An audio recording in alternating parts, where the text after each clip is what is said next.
गरुडगमन तव चरणकमलमिह मनसि लसतु मम नित्यम् गरुडगमन तव चरणकमलमिह मनसि लसतु मम नित्यम् मनसि लसतु मम नित्यम् मम तापमपाकुरु देव मम पापमपाकुरु देव मम तापमपाकुरु देव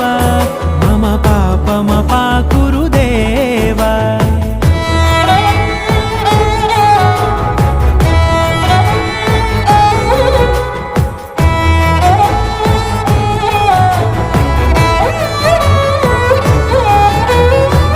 जनयन विधि नमुचिहरण मुख विबुध विनुत पद पद्मा जल जनयन विधि नमुचिहरण मुख विबुध विनुत पद पद्मा विबुध विनुत पद